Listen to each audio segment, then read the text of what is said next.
happening, YouTube? It's your boy Deep CP, and I'm back again with another video. Guys, today I'm super excited about the video because we're going to be doing my top 5 most anticipated movies of 2025. And if you guys haven't already, be sure to surf that subscribe button and wave for notifications, because on Friday, we're going to be doing my top 5 least anticipated movies of 2025. If you guys enjoy top 5s, top 10s, and whatever, I'm going to be popping a link in the description to a playlist down below of all of my top 5s and top 10s for your enjoyment. And if you guys enjoy pop culture in general, welcome to the channel, and thank you so much for watching. But without further ado, I'm so excited to talk about these movies, and let's just get straight in to my top 5 most anticipated movies of 2025. Starting out at number 5, we have Megan 2.0.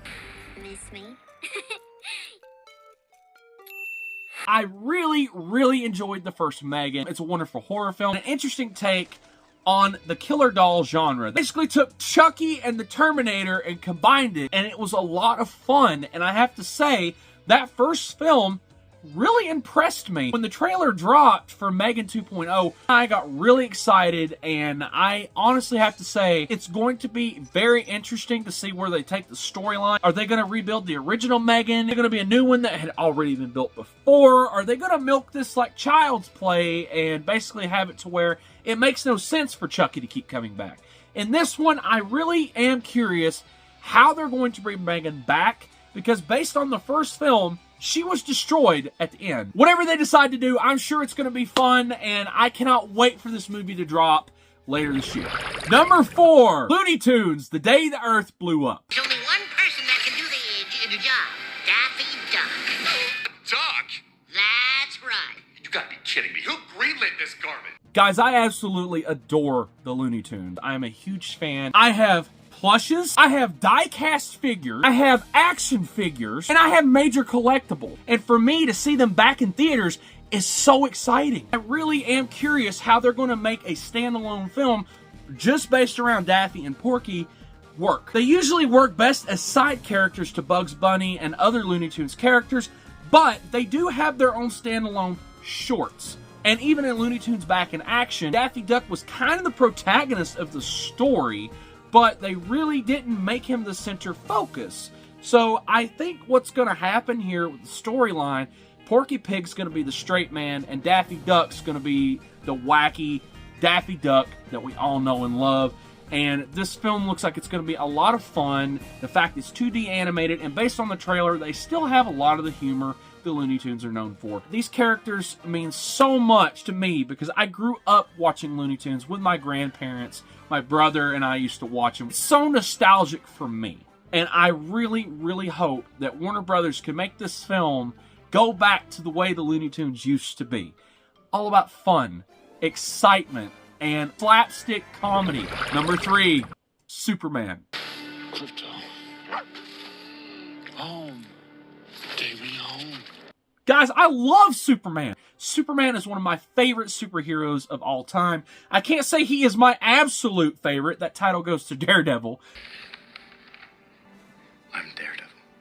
I really enjoy this character, and I enjoy James Gunn. He's done a fantastic job with the Suicide Squad property. He's did a fantastic job with the Guardians films, and I even love the old Scooby-Doo movies he did from the 2000s. James Gunn is a wonderful director, and he can write characters in such a way to make them so interesting, so funny, and it's just going to be very interesting to see his take on Superman. I love Superman. My only flaw with Superman in general, and that's what I'm hoping James Gunn can fix, Superman is not someone to relate to.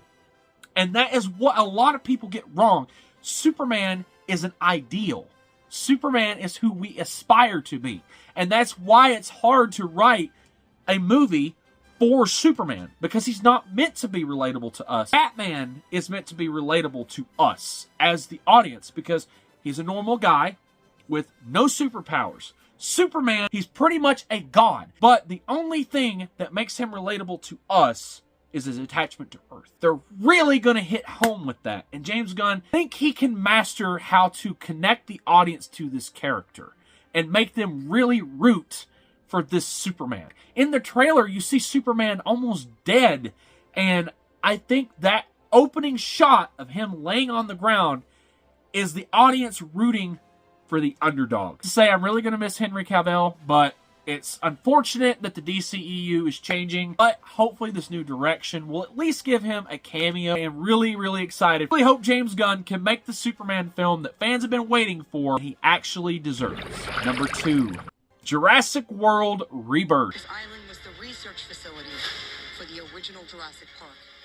I freaking love this franchise. I love Chris Pratt. I love the world building here. I have met the guy that played Dennis Nedry in person. I love these films, and I am so excited to see the direction that they're going. The first Jurassic Park film is always going to be a classic, and there's no movie in this franchise going to top the first one.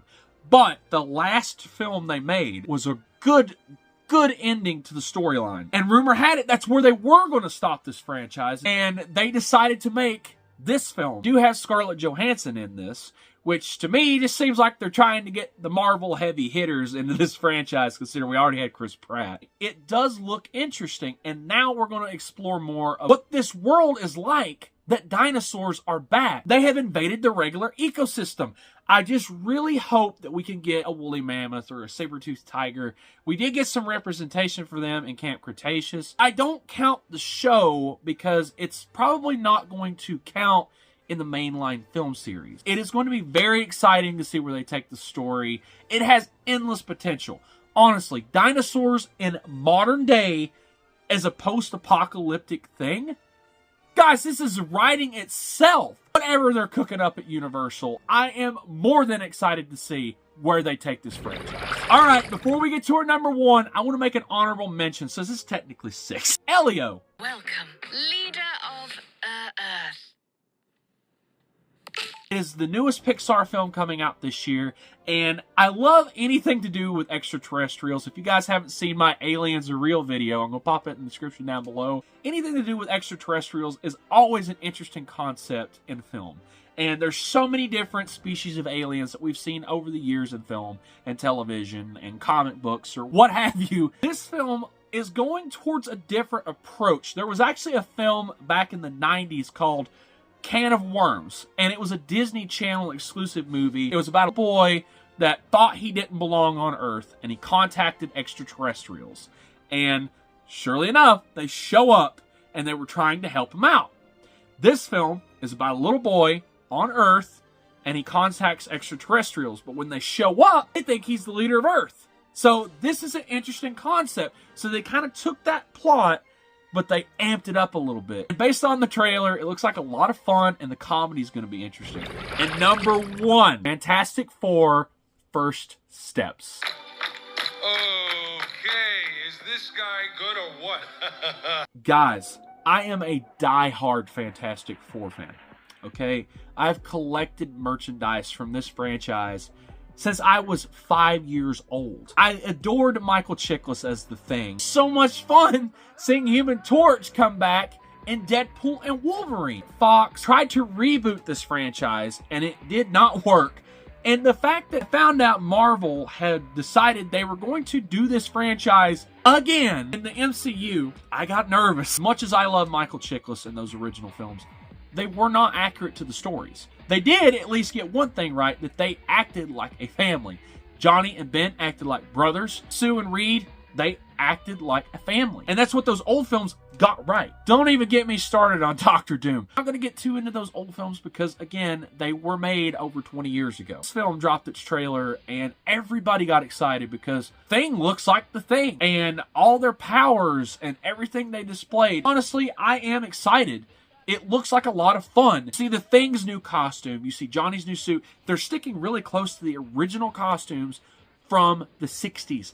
This is Marvel's first family, and the Fantastic Four deserve a good film. The rumors are true that this is outside of the mainline MCU. I'm going to be very disappointed. I want to see them interact with Captain America, Spider-Man, and a lot of the heavy hitters that Marvel have made over the last, I don't know, 50 plus years. I just really want to see what's next for these characters and the journey along the way. Guys, that has been my top 5 most anticipated movies of 2025. If you guys are excited for any of these movies, let me know in the comments down below. If I did miss any movies, let me know in the comments down below what movie you're most excited for this year. And that's it for the video. I'm going to pop a link in the description down below my top 10 list. Be sure to stay tuned for Friday because we're going to be doing my top 5 least anticipated movies of 2025. But yeah, that's it for today. Be sure to surf for that subscribe button, wave it for notifications, and stay tuned for more buried treasure. That's it for today. Deep CP out. Catch you on the coast side.